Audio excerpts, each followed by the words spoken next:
아멘. 주 예수여, 형제님 기도 말씀처럼 영원 전부터 하나님께서는 그 마음에 기이한 뜻을 품고 계셨는데, 그것은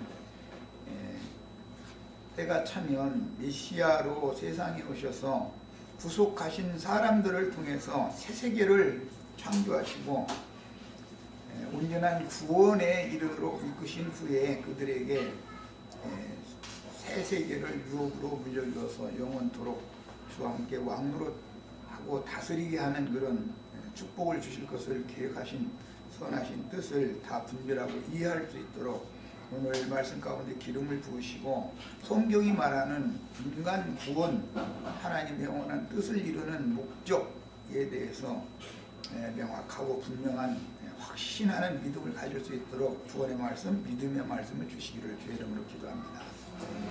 아멘. 아멘. 자, 오늘은 이제 에베소서 5장 22절로 33절 말씀을 나누는데, 한꺼번에 다 다루기가 좀 양이 벅차서 27절까지만 오늘 다루고, 다음 시간에 다음 일요일날 다시 22절에서 33절 이 단락을 또 한 번 더 다루도록 그렇게 하겠습니다. 자, 성경은 21절부터 33절까지 읽습니다. 읽기는 21절부터 33절까지 읽는데요. 자, 읽습니다. 그리스도를 경외함으로 피차 복종하라. 아내들이여 자기 남편에게 복종하기를 주께 하듯 하라. 이는 남편이 아내의 머리됨이 그리스도께서 교회의 머리됨과 같으니 그가 바로 몸의 구주이시라. 그러므로 교회가 그리스도에게 하듯 아내들도 범사에 자기 남편에게 복종할지니라. 남편들아 아내 사랑하기를 그리스도께서 교회를 사랑하시고 자신같이 하라. 이는 곧 물로 씻어 말씀으로 깨끗하게 하사 거룩하게 하시고 자기 앞에 영광스러운 교회로 세우사 티나 주름 잡힌 것이나 이런 것들이 없이 거룩하고 의미 없게 하려 하시니라. 이와 같이 남편들도 자기 아내 사랑하기를 자기 자신과 같이 하시니 자기 사랑하는 자는 자기를 사랑하는 것이니라. 누구든지 언제나 자기 육체를 미워하지 않고 오직 양육하여 보호하기를 그리스도께서 교회에게 함과 같이 하나니 우리는 그 몸의 지체이니라. 그러므로 사람이 부모를 떠나 그 아내와 하여 그 둘이 한 육체가 될지니 이 비밀이 크도다. 나는 그리스도와 교회에 대하여 말하노라. 그러나 너희도 각각 자기의 아내 사랑하기를 자신같이 하고 아내도 자기 남편을 존경하라. 아멘.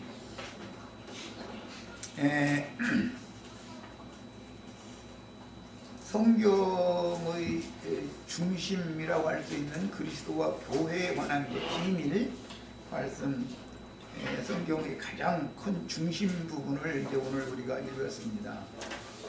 홍영재님이 오늘 집회 시작하기 전에 기도한 것처럼 하나님의 마음에 감추인 비밀을 우리가 알아야 되는데, 하나님의 마음에 감춘 비밀이라는 것은 그리스도와 교회에 대해서 말하는 겁니다. 그러니까 우주 만물과 만상들을 창조하신 하나님의 선하신 뜻, 그 목적은 뭐냐? 구속하신 성도들로, 즉 피로 사신 성도들로 세운 거룩하고 흠이 없는 영광스러운 교회를 하나님의 아들의 그 혼인식에 세워놓는 것이 하나님의 기밀입니다. 오늘 말씀에는 거룩하고 흠이 없는 영광스러운 교회로 세우게 한다 그랬는데, 이것은 자료를 어제 미리 해드렸기 때문에, 올려놨기 때문에 읽으신 분들이 다 아실 수 있을 것처럼 계시록 14장 1절에서 5절 사이에 보면 어린 양이 그 하늘의 시온산에 서 계시고 이 서 계신다라는 뜻은 히브리인들의 그 어법에서 따온 말로서 히브리인들은 혼례를 위해서 먼저 신랑이 혼례 그 예식 상을 차려놓고 좌편에 신랑이 먼저 쓰는 거예요. 그 다음에는 신부가 와서 그 반대편에 우편에 또 쓰는 거예요.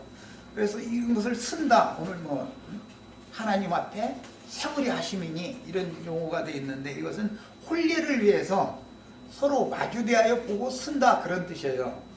그러니까 하나님의 영원한 뜻입니다. 이게 즉 남편과 아내에 대해서 말한 다음에 나는 그리스도와 교회에 대하여 이걸 말하는 거다.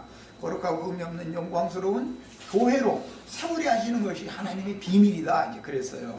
예, 말하는 의도를 잘 아셔야 되겠어요. 영원 전부터 영원 후까지 하나님의 그 완전한 그 마음에 감춰놓은 비밀은 천사들도 아무도 몰랐어요. 계시를 해주지 않으니까 모르는 거죠. 우주 만물이 그냥 있는 거고 천사들에게 우주 만물을 먼저 예창조는 다스리게 하는 권위를 맡겨서 다스려서 우주를 경영하시는 게 조물주가 하시는 일이다. 이 정도만 알고 있는 거예요. 그런데 그 정도만 알고 있어도 굉장한 사람들이죠. 일반 세상 사람들은 그런 생각 자체 않으니까. 그러나 사실은 더 그 깊은 뜻은 마귀에게 탈취당한 영혼들을 구속해서 구속자의 신부로 신랑 앞에 신부를 혼례상 앞에 딱 세워놓는 것이 하나님의 마음에 감추는 영원한 비밀이다라는 거예요. 이 뜻을 꼭 아셔야 되겠어요. 그래서 신약 성경에 오면 계속 혼인잔치에 관한 얘기, 신랑에 관한 얘기, 신부에 관한 얘기가 계속 나오는 거예요. 이제 그런 걸 읽어도 사도들에게 계시되어져서 깨닫게 해주신 이런 말씀에 대한 이해가 없으면 도대체 그냥 신랑과 신부가 뭐 세상에서 장가들고 시집가고 하는 그런 일반적인 이야기로만 생각하게 마련이단 말이에요. 그런데 그게 아니고 하나님의 영원한 비밀이라는 거예요. 이것이 하나님의 마음에 감춰는 에베소서는 영원 전부터 시작된 거예요. 1장에 영원 전부터 나온 얘기죠. 그게 하나님의 뜻이에요. 이것을 감춰놓고 계셨던 거예요. 천사들도 이걸 알아보기를 하나님의 그 마음에 뭔가 풍부하신 것 같은데 뭔가 알 듯하고 또 확실하지는 않고 그래서 알기를 다 알기를 원했지만 예창조 세계에 있는 하나님의 선지자들에게까지도 이것을 어렴풋이 등만부에 하나님의 뜻을 어렴풋이만 알게 하셨지 이렇게 명확하게 계시하시지 않았다 이거예요. 네. 그러나 이제 예수님이 오셔서 창세로부터 감추인 천국의 비밀을 열기 시작하셨고 사도들을 통해서 점진적으로 더 완전한 인을 떼어나가는 거예요. 그 중에 오늘 에베소서 오늘 우리가 읽은 성경의 중심이에요 이게. 네. 5장 22절로 33절 이것이 하나님의 마음에 감춘 비밀이다 이거예요. 하나님의 비밀은 그리스도다 그러지만 그리스도의 비밀은 교회를 말하는 거예요. 그래서 그리스도와 교회라는 것은 하나님의 영원한 비밀이다. 이게 그리스도에 대해서 아는 것도 다 몰라가지고 그리스도는 누구인가를 알아야 구원받는다. 교회에 다 설교 다 그렇게 하죠. 교회가 뭔가를 모르면 반을만 구원을 받는 것이죠. 그리스도가 누군가를 알았으면 그분의 짝이 되는 배필로 하늘이 정해놓은 교회가 뭔가를 알아야 완전한 구원을 받는 것이란 말이야. 우리는 이런 모든 진리 가운데로 오늘 인도를 받는 축복된 시간이 되기를 바랍니다. 그리고 이제 세상에서도 부부의 도에 대해서 부부의 도는 세상의 근간이 되기 때문에 그래요. 부부는 가정을 이루게 되고 가정이 있어야 그 사회가 있고 사회가 결국 그 나라를 이루는 거기 때문에 모든 기초 단위는 각 가정이란 말이에요. 나라도 그렇고 어느 나라든 다 마찬가지예요. 가정들이 깨져버리면 사회가 무너지는 거예요. 사회가 무너지면 혼란스러워지면 나라는 무너지는 것이죠. 모든 것의 기초는 가정에 있는 거예요. 그래서 이 부부의 도를 많은 사람들이 장가들고 시집가고 했는데도 부부의 도를 모르고 산단 말이야. 일생을. 하나님 보시기엔 참 불쌍한 사람들이죠. 오늘 우리 형제자매님들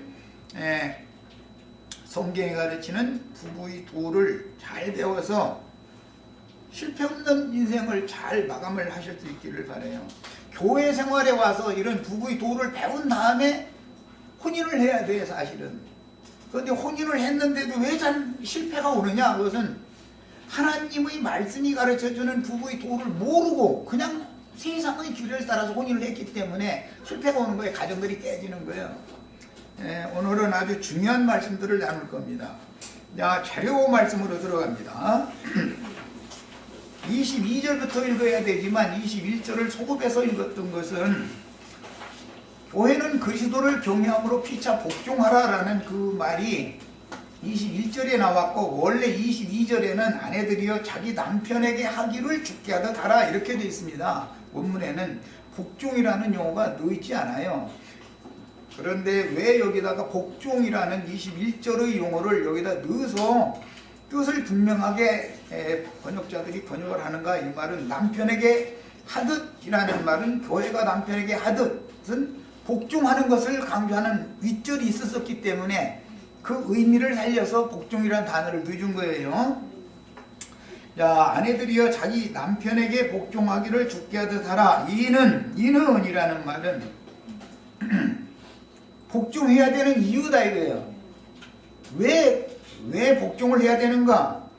남편은 아내의 머리로 하나님이 그 지위를, 남편에게 머리의 지위를 줬다 이거예요. 아내에게는 몸의 위치를 줬다 이거예요. 하나님이 정한 질서다 이제 이 말이에요.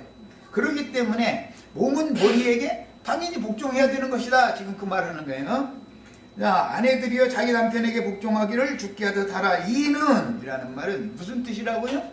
하나님이 남편을 아내의 머리의 지위로 하나님이 정하셨기 때문에 그 말이에요. 그러니까 싫어도 복종해야 되는 거예요. 여기 복종이라는 말은 지난번 일요일 때 그 자료를 해드리는 그 내용에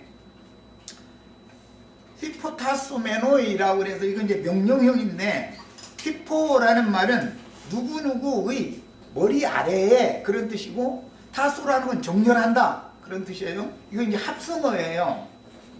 이게 히포라는 용어와 타소라는 용어가 두 단어가 이렇게 합해진 거예요. 누구누구의 머리 아래 정렬한다, 지휘 아래 정렬한다 그런 뜻이에요. 이것은 군대 용어로서 고대에는 뭐 지금도 마찬가지죠. 군대라는 건 상명하복이죠. 지휘관 아래 질서정연하게 정렬이 되어져야만 군대라는 체제가 돌아간단 말이에요. 국가라는 것도 마찬가지예요. 왕권이라는 말은 여기에서 근거해서 나오는 말이에요. 천국이라고 번역을 했을 때 그것은 왕권이라는 말인데, 하늘들의 왕국이라는 뜻으로서 그건 이제 왕권이라는 말이에요. 지리권을 말하는 거예요. 이건 창세기 3장에서 아내에게 하나님이 주신 말씀에서 연유된 말이에요. 아내 보고 너는 남편을 원할 것이며 그 다음에 남편은 너를 다스릴 것이니라 이렇게 말씀하셨어요. 거기에서 이 성경 전권의 그 통치권이라고 하는 것이 흘러나오는 거예요. 그래서 여기 이제 남편이 아내를 다스리라고 하신 이 말은 그리스도께서 당신의 피로 구속하신 교회를 다스리는 왕권을 갖는다라는 개념이다 그런 말이에요. 거기에서 세속의 남편과 아내의 관계도 거기에 맞춰서 정립이 돼야만 정상적인 가정이란 말이에요. 세상 나라에서 이혼율이 높아지는 것은 아내들이 남편에게 복종을 않기 때문에 이혼율이 높아가는 거예요. 복종하면 이혼율이 절대 높아가지 않아요. 세상 사람들은 혼례식 때 늘 남편과 아내가 뭐 서로 사랑하고 뭐 이제 그런 얘기만 하지만, 나는 반드시 성경을 들어서 아내에게 먼저 남편에게 반드시 복종해라 그것을 부탁하고 그 다음에 남편은 당연히 자기 몸과 같이 아내를 사랑해야 된다라는 것을 부탁을 해요. 그것은 성경의 예대로 하는 거예요. 그러면 이제 그렇게 내가 말을 간략하게 하느라 그렇게 할 뿐이지만 할 때는 다 깊은 내막 뜻이 있단 말이야. 자, 이제 읽어나가는 말씀을 봅니다. 아내들이여 자기 남편에게 복종하기를 주께 하듯 하라. 이는 남편이 아내의 머리됨. 왜 복종을 해야 되냐면 남편은 아내의 머리이기 때문에, 그렇게 하늘이 정해놨기 때문에 하늘이 정한 질서를 거스르면 반역이란 말이에요. 그것이 복종이라는 용어는 원래 반역천사가 하나님의 권위에 도전한 것에서부터 반역이라는 말이 거스른다라는 말이 나온 거예요. 마귀 하면은 그 반역이 첫째예요. 이제 그 원인은 교만성이라는 것이죠. 사람의 죄성도 여기에서 오는 거예요. 이건 기본 개념을 아셔야 돼, 성경이 말하는. 그 다음에 그리스도께서 교회의 머리됨과 같음이니 그가 바로 몸의 구주다. 몸인 교회를 구원하신 주인이다 이거예요. 교회의 주인은 그리스도인 것처럼 아내의 주인은 남편이다. 지금 이 말을 하는 거예요. 이 셈족의 언어 관습을 아셔야 돼요. 지금부터 한 50년 전만 해도 바깥 주인 양반이 어디 가시는 거 내가 만났다 이렇게 표현을 해요. 그 아내에 대해서 남편을 주인이라고, 그건 통상적으로 오는 말이에요. 그 셈족의 언어예요. 지금 사람들 여자들 보고 남편을 주인이라고 불러라 그랬다가는 가짜는 노려지 말라고 이렇게 나와버리지, 네 그러시냐고 당연한 걸 받아들이기가 어렵습니다. 그런데 이것은 셈족의 문화에서는, 히브리 문화에서는 아내를 값을 주고 취하면, 그래서 혼례를 할 때는 반드시 몸값을 보내는 거예요. 저가댁에 장인한테 값을 주고 취하면 그 주인이 되는 거예요. 남편이. 개념을 아셔야 돼요. 혼례법, 히브리인들이 혼례법이 개념을 아셔야 돼요. 반드시 먼저 빅물이다 그래가지고 몸값을 보내는 거예요. 히브리인들은. 그 몸값을 받고 그 몸값을 가지고 시집으로 오는 거예요. 야, 시집으로 올 때는 친정아버지한테 자기 몫의 분깃을 타가지고 오지요. 또 신랑 댁에서 보낸 것도 가지고 가지만, 야, 이것이 히브리인들의 그 혼례법이에요. 그러면 사신 바가 됐으니까 남편이 나를 샀잖아요. 그러니까 내 주인이다, 그런 개념이란 말이에요. 이런 의미를 아셔야 돼요. 혼인을 해도 남편과 아내가 만나면 이런 의미를 알고서 혼인을 해야 돼. 구주가 되시었기 때문에 그분의 머리 아래 복종해야 된다, 그런 말이에요. 말하자면 피로 사셨기 때문에 그런 말이에요. 그 다음에 이제 이어지기를 남편들아 아내 사랑하기를 그리스도께서 교회를 사랑하시고 그 교회를 위하여 자신을 주심과 같이 해라. 사랑을 하는데 아내가 남편에게 복종하는 건 교회가 그리스도께 복종하는 것과 같이 그렇게 복종을 해야 되고, 늘 전제 조건을 다뤄놨어요. 남편에게 복종하는데 어떻게 복종해야 되느냐. 교회는 당연히 남편이신 그리스도께 당연히 교회가 복종해야 되는 것처럼 그렇게 복종을 하라는 거예요. 조건이에요. 남편이 아내를 사랑하는데 그것은 세상 사람들이 사랑하는 그런 사랑을 말하는 게 아니에요. 이 아가파오라는 이 용어는 원 발음대로는 아가파테죠. 이 아가파테라고 하는 이 용어는 자신을 완전히 들여서 헌신한다 라는 뜻이에요. 남편이 아내를 위해서 모든 것을 다 바쳐서 헌신을 하면 그 헌신을 받은 아내는 자동적으로 남편에게 복종해야 된다, 그런 말이에요. 이것이 셈족의 언어예요. 신약 성경이라는 것은 원래 구약 성경에서 다 인용을 하는 말들이기 때문에 셈족의 그 문화와 언어를 알아야 돼. 그들의 생활 반석을 알아야 돼요. 그러니까 이제 세상 나라에서도 흔히 그러죠. 아내를 억압해서 복종시키려고 그러면 당신이 날 사랑해줘. 그러면 내가 당연히 복종하지. 이렇게 나오지. 지난 시간에는 술을 취하지 말라 그러면 술 먹지 말라고는 안 했어. 이렇게 하는 것과 똑같은 싸움이 이 말씀에서도 가지고서도 내간에 얼마든지 나올 수가 있죠. 이제 문맥상 아내에게 먼저 복종하라고 하시고 나서 남편에게 사랑을 하는 말씀을 제가 한 것은 사실은 순서상에 보면 머리니까 남편이 먼저 행해야죠. 당연히 머리로부터 나오는 거다. 모든 근원이니까. 그런데 왜 문맥에서는 아내가 복종할 것을 먼저 말씀을 해놨는가? 이건 창세기에서 아내가 먼저 범죄를 한 것에서 기인을 하는 거예요. 아담을 먼저 창조하시고 여자를 그 뒤에 창조하신 질서의 순서도 그렇고, 그 다음에 남자가 먼저 범죄한 게 아니라 여자가 먼저 뱀에게 미혹당해서 범죄했기 때문에 여자는 더 약한 자다라는 개념이에요.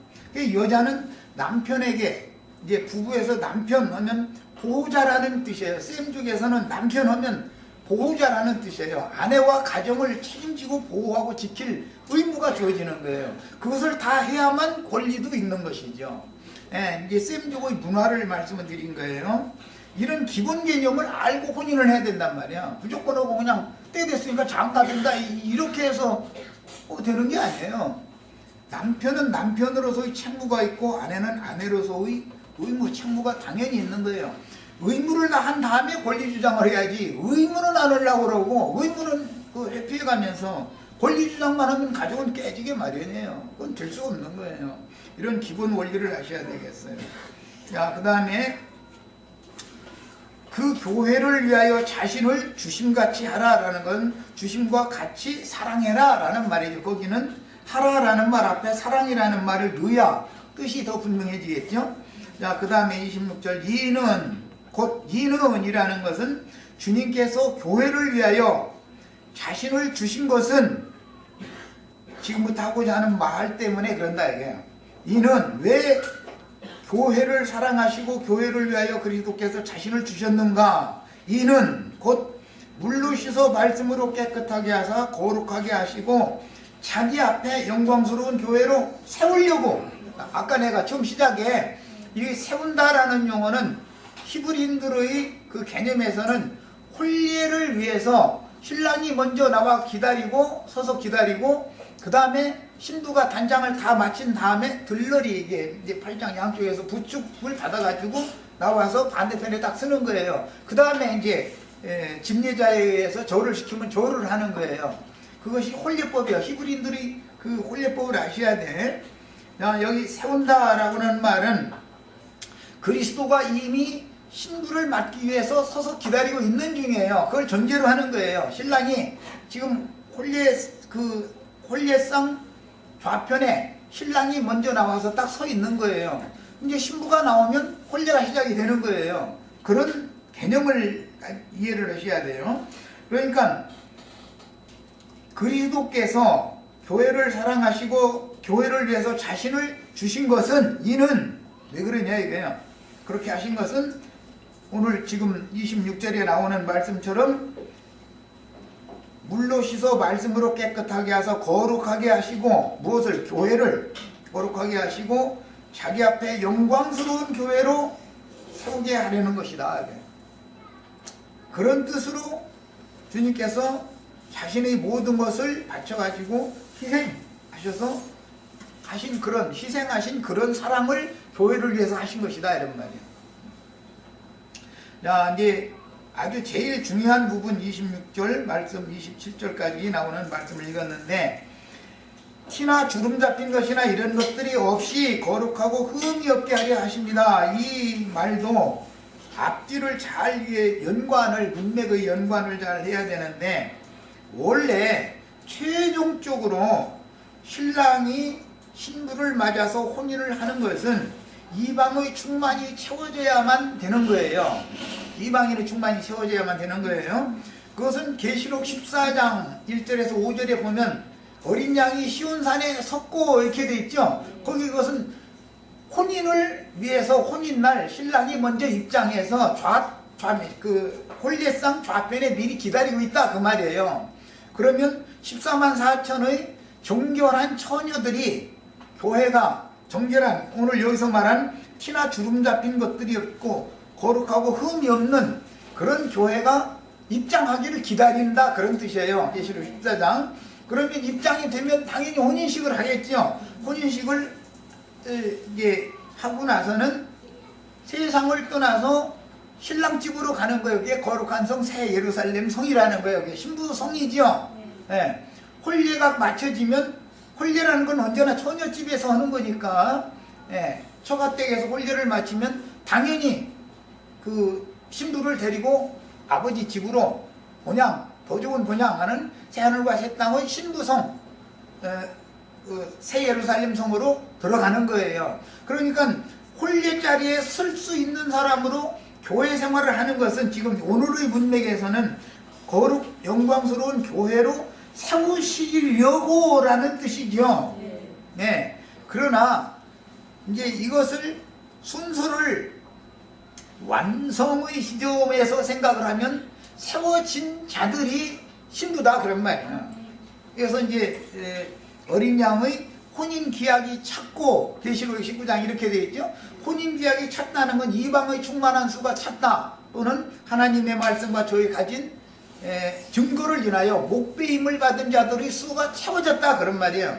그럼 혼인날이 이제 찬 거예요. 그러면 신랑 앞에 신부가 이렇게 거룩하고 영광스럽게 되어진 신부를 데리고 나오는 사람이 필요한데 이런 사람을 중매자입니다 이렇게 성경에서는 표현을 했어요. 나도한 형제가 우리 형제 자매님들을 지금 신랑 앞에 세우려고 이런 걸 가르치는 거예요. 말하자면 말씀을 가르쳐야 말씀의 물로 영혼들이 죄성들이 다 씻어져야 신부 자격이 주어져 가지고 신랑 앞에 혼인날 쓸 수가 있기 때문에 지금 하는 말이에요. 이게 성경이 말하는 의도예요. 사역자들을 왜 세우는 것도 또 알아야 돼요. 그들이 해야 될 사명이 뭔가 이런 것도 하셔야 되겠어요. 자, 그 다음에 28절 이와 같이 남편들도 자기 아내 사랑하기를 자기 자신과 같이 할지니 자기 아내를 사랑하는 자는 자기를 사랑하는 것이다 그랬어요. 이것은 그건 뭐 당연한 얘기죠. 예수 그리스도께서 교회를 사랑하시는 것은 사실은 당신의 몸이니까 당신의 몸은 당신 자신과 같은 것이죠. 내가 예를 들어서 자식을 사랑한다 그러면 나의 생명의 분깃이니까 내 생명의 생명을 나눠준 몸이죠. 생명을 나눠준 그 뭐라고 분신, 분신이니까 생명에 따라서 자연히 사랑이 가잖아요. 그리고 부모는 부모의 의무가 있는 거예요. 자식이 다 자란 다음에 자식 너 성공했으니까 뭐 내놔라 이거 권리주장만 해서 안 된단 말이에요. 성공을 시켜야지. 그만큼 책임을 먼저 지어놔야지. 언제나 성경에서는 이처럼 의무를 주어주고 그 다음에 의무를 다하면 당연한 권리를 주는 얘기를 하는 거예요. 성경이라는 건. 자, 일단 여기까지 자료 말씀을 가지고 상고를 합니다. 이제 뒤로 가겠습니다. 베드로전서 3장 1절로 7절 말씀을 인용을 했는데 거기에서는 아내들아 이와 같이 자기 남편에게 순종하라라고 순종이라는 용어로 번역을 했지만 사실은 용어는 복종이라는 용어 같은 용어입니다. 단어 자체는 순종, 복종이 다른 용어가 아니고 같은 단어예요. 뭐라고요? 히포타소라고 하는 두 가지 용어가 합성된 용어단 말이야. 히포타소라고 하는 용어, 똑같은 이 용어는 어떤 지휘관 아래 정렬하다, 질서정연하게 정렬하다 그런 뜻이에요. 그래서 여기는 복종이라고 앞에는 번역이 에베소서였는데 여기서 베드로전서에서는 순종이라고 번역을 했어요. 이것은 같은 단어예요. 순종과 복종은 이렇게 양면으로 사용할 수 있다라는 걸 알 수가 있는 거죠. 문맥에 따라서. 이는 혹 말씀을 순종하지 않는 자라도 그랬어요. 자, 복종, 순종의 기본은 하나님의 말씀께 순종하는 것을 말하는 거예요. 복종하는 것도. 남편이 말씀을 거스르고 남편이 불순종해. 그래가면서 무력으로 예를 들어서 세상 나라의 어떤 불법적인 그 짐승이 힘없고 어려움에 처한 그런 천민들을 억압으로 막 찍어 누르려고 하는 그런 것에 불복종하면 안 되는 것이죠. 그건 비굴한 거죠. 거기에서는 목숨을 내놓고 저항을 해야 되는 것이죠. 이 성경이 말하는 이 기본 개념을 잘 아셔야 돼요.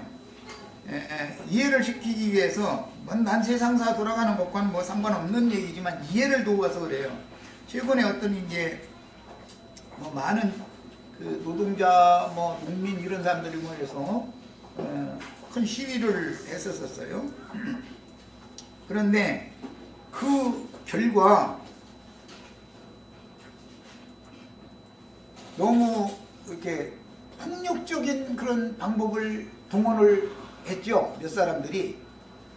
그런데 세상의 관점에서 보면 그 폭력을 행한 것에 대해서만 자꾸 선전을 하는 거예요. 그렇게 하면 거기에 참석한 사람들을 다 그 대표 몇 사람을 통해서 다 폭도로 몰아야만 되기 때문에 그렇게 하는 거예요. 그런 거 꼼수라고 그러죠. 짐승나라는 다 꼼수로 통하는 거니까 이제 우리같이 성경을 아는 사람이 이런 사태를 볼 때는 그 원인 제공을 누가 했느냐를 봐야 된단 말이에요. 근원이 뭐냐 이게. 여자가 범죄를 했다. 너 왜 범죄했느냐 그것만 할 것 같으면 여자를 심판해 버려야죠. 하나님이. 그렇지 않아요. 범죄하게 된 원인을 차근차근 따져 들어간단 말이야. 여자에게, 아담에게, 최종적으로는 뱀에게 책임을 딱 묻죠. 하나님의 재판 방법을 잘 알아야 돼요. 우리도 모든 매사를 이렇게 보는 관점을 바꾸라고 내가 하는 말이에요. 성경을 이해시키려고 얘기하는 거예요. 농민들이 생활이 점점 어려워지고 이제는 죽으라고 일은 하는데 잘 사는 사람들은 점점 더 큰 돈을 가지고 떵떵거리고 다 해외로 빼돌리고 이러고 앉았고 우리는 어떻게 하다 보니까 나도 모르는 사이에 빚만 잔뜩 졌다. 죽을 수 없으니까 무슨 사러 보려고 이걸 뭐 이것저것 해서 빚만 잔뜩 졌다 지금. 우리도 살 길을 열어다고 이 얘기를 농민들이 한단 말이야. 그 다음에 노동자들은 기업 경영자들은 연봉이 몇십억씩 가져가는데 우리는 죽어라고 땀 빼서 일을 했는데 결과적으로 우리는 자식 대학 가르치지도 못하고 뭐 조금 가르치고 뭐 어떻게 해보다 어떻게 하다 보니까 지금 빚만 잔뜩 졌다. 이거 우리가 뭔 대책을 세워줘야 될 거 아니냐 이걸 요구한단 말이야. 그러면 그렇게 그들이 그런 불만을 터뜨리게 만든 원인을 방송이든 신문이든 다 그것을 떠들어서 근본적으로 권력을 가진 정권이 있는 자들에게 설득해서 그런 사람들도 함께 어우러져 살아나갈 수 있도록 우리가 뭔가 대책을 좀 같이 상의를 좀 해봅시다. 지금까지는 그걸 못했지만 앞으로라도 이것을 내가 어떻게든지 해서 해나가겠습니다. 이렇게 약조를 하면 그들이 폭도로 변하지는 않지요. 한 번만 더 믿어다고 지금까지는 내가 그걸 미처 생각을 못했지만 그거에 대해서 나를 믿어다고 이렇게 해야 맞는 것이죠. 그런데 원인 제공은 예를 들어서 지나가는 사람 뺨때기를 딱 때려놓고 나서는 왜 때려 하고 덤비니까 저항하지 마 이거 이러고서 찍어 누르려고 하면 그것은 불법이다 이거예요. 세상 나라가면 다 불법을 지가 저질러 놓고 그 다음에는 선전은 얘가 덤볐다 이것만 떠든다 이거예요. 때린 지가 잘못한 것이지 덤빌 수밖에 없게 만들었잖아. 이런 것을 성경대로 우리는 매사를 보는 거예요. 그렇다고 해서 폭력적인 방법으로 자기네들의 뜻을 전달하려고 해서는 안 되죠. 좋은 뜻으로 선한 뜻으로 해야지. 그런데 그런 방법이 아니면 의사 전달이 안 되니까 최고로 도끼가 올라가지고 그렇게 하는 거단 말이야. 이런 것을 볼 때 세상 나라라면 짐승 나라이기 때문에 나 같은 이런 성경의 의미대로 모든 것을 판단하고 이렇게 파악하고 이렇게 하는 사람 보면은 이 세상 나라에서는 절대 좋아하지 않습니다. 진실을 진실대로 이렇게 드러내고 판단하고 하는 사람은 아주 싫어합니다. 왜냐하면 저희들이 꼼수가 안 통하니까. 이해를, 그리스도와 교회의 관계를 이해시키느라고 이 얘기를 한 거예요. 위에 있는 정권을 가진, 힘을 가진 사람 머리와 몸이라고 하는 관계는 그렇게 머리니까 몸을 찍어 눌러도 된다 그런 뜻이 아니다. 이런 얘기하려고 이제 세상 나라의 예를 들은 거예요. 머리라는 말은 원래가, 머리라는 말은 셈족들의 언어 개념에서는 치리자 또는 남편, 가장, 그 사회의 장로, 그런 경우를 머리라고 그래요. 그래서 저 이사야 선지자 보면 머리는 장로요, 꼬리는 거짓 선지자다. 이게 셈족의 개념을 알아야 돼. 가정에서는 남편이 머리예요. 사회에서는 장로가 머리예요. 나라에서는 왕이 머리예요. 이런 것이 셈족의 용어단 말이야. 예. 야, 그러니까 나라로 말하면 몸은 국민들이겠죠. 당연히. 사회로 말하면 그 사회의 일반 서민들과 그 사회를 이끌어가는 장로들이 머리와 몸의 관계단 말이야. 가정으로 말하면 남편은 가장이고 가장은 그 가정을 책임지고 이끌어갈 책임을 진단 말이야. 아내와 자녀들은 그 가족 관계죠. 이런 것을 머리와 몸이라고 그래요. 이런 그 성경의 용어 개념을 우선 잘 아시라고 세상 나라 돌아가는 이런 걸 말씀을 드렸어요. 남편이라고 그래서 왜 칼 없이 지가 어디 지 일 밖에서 뭐 일을 실패하고 들어가지고 힘없는 아내는 다 잡고 앉았고, 아내는 저항을 어느 정도 힘이 있으니까 이제 저항을 하니까 힘없는 애기 데려다가 날마다 매질을 하고 앉았고, 그러면은 그놈을 어떻게 해야 되겠어요? 그 남편 그거 치워버려야 되겠죠? 이것이 하나님 나라의 질이란 말이에요. 그것이 하나님 나라의 공의다 이거예요. 그래서 나는 이제 복음 전할 때 남편이 말이야 날마다 술 먹고 와가지고 개글 대고 앉았고 되지도 않는 수작이나 하고 앉았고 그러려고 하면 하루는 마음 먹고 있다가 망치 준비해놓고 있다가 집안 살림 제일 좋은 거 남편이 아끼는 거 딱 때려 부셔버리고 암새도 말고 망치채 버리고선 나가라고 내가 아쉬워서 와서 살살 필 때까지 절대 집에 들어가지 말고 그냥 있으라고 말이야. 그렇게 해야 해결이 나기 때문에 그래. 하나님 나라의 질이라는 것이 뭔가를 아셔야 돼. 예. 머리와 몸 얘기하다가 그리스도와 교회에는 교회와의 관계를 설명을 해야 되기 때문에 세상 나라에서 생각하는 그런 머리와 몸이라고 하는 관계와 그리스도와 교회라고 하는 관계는 전혀 다르다라는 걸 말씀드리느라고 그래요. 남편이 오늘 말씀과 같이 그리스도께서 교회를 사랑하심으로 모든 것을 헌신해서 위하여 자신의 모든 것을 다 바쳐서 주었다. 그 몸까지 내줬다. 그렇게 사랑해라. 그래서 남편이 그렇게 아내인 나와 같이 난 자식들을 위해서 평생을 수고하고 군말 없이 헌신하는데 아내가 남편한테 반기 들으면 돼요, 안 돼요? 그러면 그 여자분은 못 사는 거예요. 이제 반대로 아까는 이제 남편 술 먹고 와서 개를 그리면 그렇게 해라. 그래 이번에는 아내가 만약에 내가 죽도록 헌신을 하는 가정을 위해서 헌신을 하는데도 엉뚱한 말이야. 내 동창생 누구는 뭐 물방울 반지 찾느니 뭐 이런 소리는 날마다 하고 앉았고 자기 순결을 지키지 않고 바깥 바람이나 쐬고 다니고 그러면은 그거는 할 수 없는 거예요. 그때는 해야 돼요. 아이 나 형제는 그 이혼도 하라고 하더만 또 이렇게 하면 네, 그때는 헤어지는 거예요. 예수님의 법이 그렇단 말이에요. 성경의 법이. 그래서 아무리 사랑하는 당신의 백성이었었고 구약의 예표에서는 신약에서는 사랑하는 교회이지만 정조를 지키지 않는 우상 숭배를 곁들여서 하려고 하는 교회는 주님께서 촛대로 옮겨버리고 버려버리는 거예요. 그것이 영원한 이윤이다 이거예요. 그리스도께로부터 끊어져 나가는 거예요. 이런 기본 원리를 아셔야 돼. 하나님의 일이라고 하는 것은 하나님의 공의를 세우기 위해서 모든 것이 이루어지는 거예요. 하나님의 공의가 무너지면 아무리 좋은 얘기가 있어도 다 소용없는 소리예요. 그게 혼잡이다 이거야. 사탄은 진리를 혼잡케 하는 방법으로 해요. 하나님의 나라라고 하는 것은 질서를 엄연하게 딱 세우는 거예요. 그런데 거역의 전사인 마귀는 하나님이 세운 질서 체계를 혼잡시켜버려요. 어지럽혀버려. 그것은 하나님의 뜻에 반하는 것, 즉 거역하는 짓이다 이거예요. 거슬르는 짓이야.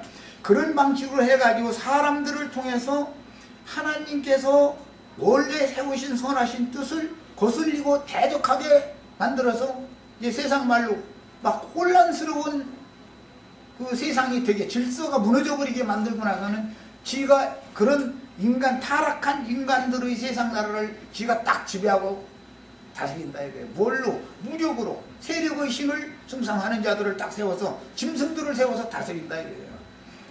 그러다 보니까 짐승 세계에서는 어리석은 사람들, 아까 내가 잠깐 세상 나라 돌아가는 이치를 말씀드린 것처럼 꼼수로 자꾸 다 매사를 다 속여서 하는 거예요. 속여서. 그럼 많은 사람들은 너무 단순하기 때문에 때린 사람 얘기는 그 원인 제공한 사람에 대해서 이것을 근본적으로 해결할 생각은 않고 왜 그렇게 했느냐 이것만 가지고 이제 떠들게 만들어. 그것이 꼼수다 이거예요. 세상 나라는 늘 그렇게 거짓과 술수로 돌아가는 거예요. 세상 나라에는 그러면 잘 될 일이 있느냐? 세상 나라는 절대로 잘 될 일이 없어요. 세상 나라는 결국은 심판해버리고 주와 그 그리스도의 의의 거하는 바 새하늘과 새 땅에 그 새 나라를 세우는 거예요. 그 얘기를 하는 것이 성경 이야기예요.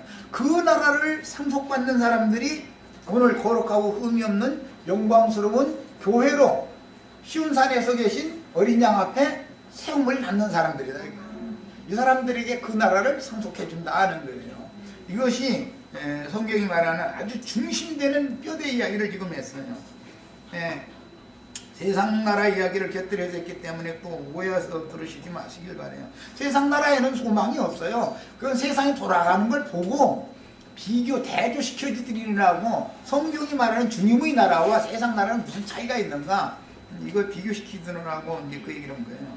그 다음에 아내들이 이와 같이 남편에게 순종하라고 그랬고 말씀을 순종하지 않는 남편이라도 그 아내의 순종하는 말씀에 순종하는 행실로 말미암아서 남편도 구원을 받게 하려 합니다 그랬는데 말씀에 순종하는 것 자체가 곧 구원이다 이거.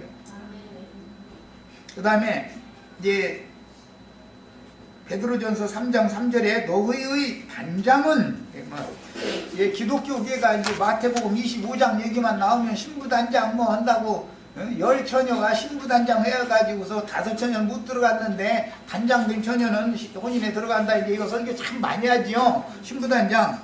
이 단장이라는 말은 원래 코스모스라는 이 용어로서 코스모스라는 용어는 대부분 세상이라고 번역이 되는 세상이라는 말이에요. 여기다가 너의 세상은 이렇게 하면 이게 말이 되겠어요? 네, 그런데 여기 단장한다 라는 이 말은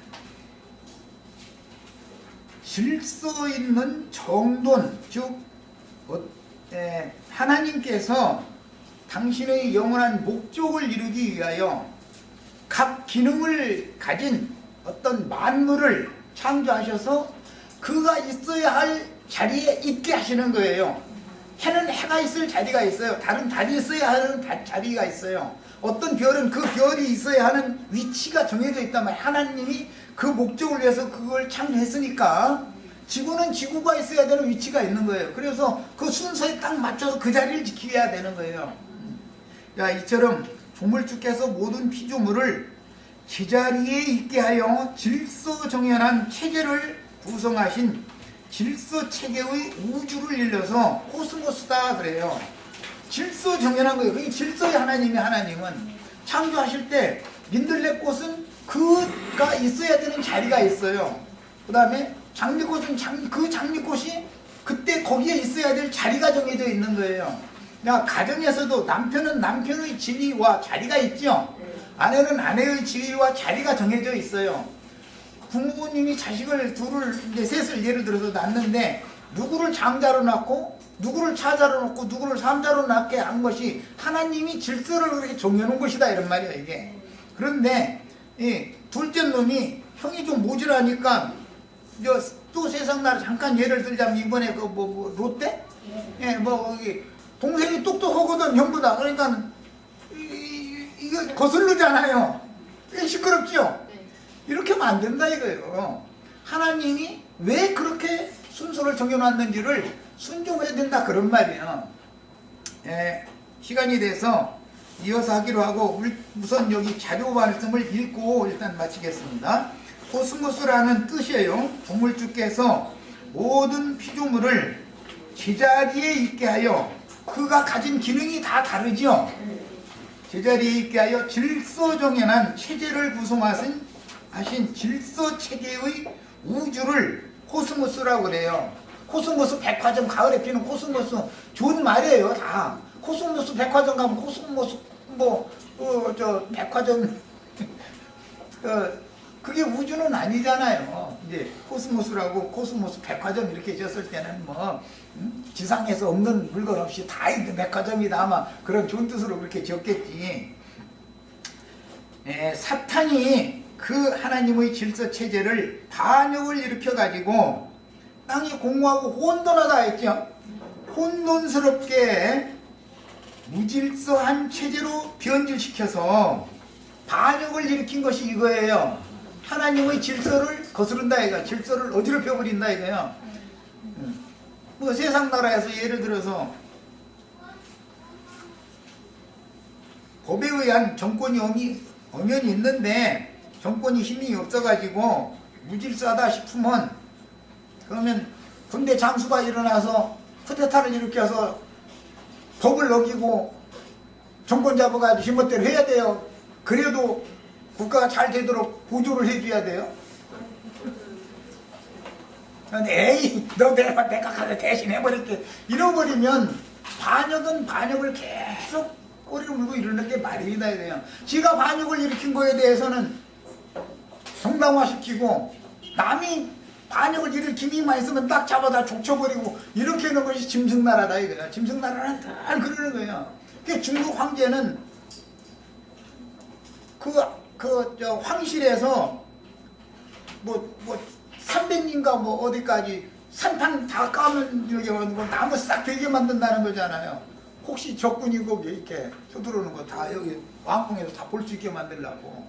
근데 그만큼 세상 나라 짐승 나라라는 것은 자기의 자기가 그렇게 해서 올라갔기 때문에 늘 불안한 거예요. 그러니까 그냥 늘 경계만 하는 거지 뭐. 이 세상 나라라는 건 그런 거예요. 예, 그런 것은 그야말로 타락한 코스모스다 이거예요. 마귀가 지배하는 세상이다 이거예요. 세상 나라라는 것을 개념을 아셔야 돼. 그래서 주님의 나라와 세상 나라가 반대편에서는 원리를 잘 아셔야 돼. 근본 원리를. 그래서 사탄이 반역을 일으켜 혼돈스럽고 무질서한 체제로 변질시켜 만물의 으뜸인 인간들의 세상 나라를 지배한다. 인간들을 사로잡고 지배할 수 있으면 세상 나라가 인간들을 통해서 마귀의 원하는 대로 돌아가는 거죠. 이렇게 하는 것이 세상 나라다 이거예요. 그래서 주님께서는 내 나라는 이 세상 나라와 같지 아니하다. 예수님은 세상 나라와는 무관한 분이요. 그래서 궁극적으로는 세상 나라가 심판을 당연히 받게 돼 있어요. 지금 돌아가는 것 같지만 심판 날을 위하여 잠시 보존되어져 있을 뿐이지 세상 나라가 계속 이런 무질서한 상태로 유지되는 게 아니에요. 세상 나라라는 것은 반드시 심판 날이 오게 돼 있어요. 이걸 기본 원리를 아셔야 돼. 그래서 세상 나라가 주와 그 그리스도의 나라가 되게 하는 것이 성경 이야기란 말이에요. 이 나라를 위해서 헌신하고 순교하고 진리를 위해서 생명을 바친 사람들에게 새 세계를 상속해준다 그 얘기예요. 이것이 성경 이야기예요. 자, 그래서 하나님의 질서 체계를 회복시키는 것이 그리스도께서 오셔서 하는 일이다 이거예요. 첫 아담을 통해서 마귀가 하나님이 세운 질서 체계를 무너뜨려 버렸다 이거예요. 이것을 완전하게 그리스도께서 오셔서 원래 하나님이 뜻하신 바대로 완전하게 다시 회복시켜 놓는 거예요. 그 일에 쓰임 받는 사람들을 순교자들이다 그러는 거예요. 그들이 정결한 처녀를 그리스도 신랑 앞에 신부를 세울 사람들이다 이런 거 아니야. 이런 기본 개념을 아셔야 돼요. 그래서 하나님의 질서 체계가 회복이 되면 세상이 새롭게 되고 그 일에 쓰임받은 종들에게 신세계를 유업으로 상속해 주셔서 1000년 동안 또는 세세토록 다스리게 하는 것이 성경 이야기다. 그 다음에 본문에서 코스모스를 단장이라고 번역한 것은 뭐 화장품 바르는 그런 개념이 아니에요. 네. 갖가지 장식물을 제자리에 장식하여 질서 있게 꾸민다라는 의미다. 예를 들어서 코에다가 머리핀을 꽂았다. 그러면 그게 장식하는 거예요. 단장하는 거예요. 단장이 잘못된 거예요. 코에 눈은 뭐야 아이섀도우 이렇게 눈 화장을 내야 되는 것이고 얼굴 화장을 해야지. 팔뚝에다가 뭐 머리핀 갖다 찌면 사방에다 인디안들 뭐 이런 사람들 보면 이러다 그냥 꽂고 다니더만 그것이 단장하는 게 아니야. 그건 무질서한 거잖아. 머리핀은 머리에다 핀고 가슴에 브로치를 꽂아야지. 여기다가 뭐 무슨 다른 걸 가슴에다가 옷에다 꽂았다 그러면 얼마나 이상하겠어요. 이게 단장이라는 의미는 모든 것들의 장식물을 제자리에다가 질서정연하게 꾸민다 그런 뜻이에요. 세상이라고 하는 이 용어 자체 코스모스라는 말은 종을주께서 그분의 목적, 그분의 의도대로 창조한 모든 피조물을 질서정연하게 제자리에 배치해가지고 꾸며놓은 상태, 그런 걸 보고 세상이라고 그러는 거예요. 이런 것처럼 같은 개념이 있기 때문에 여자의 단장이라는 의미로 번역을 한 거예요. 여기까지 해서 일단 마칩니다.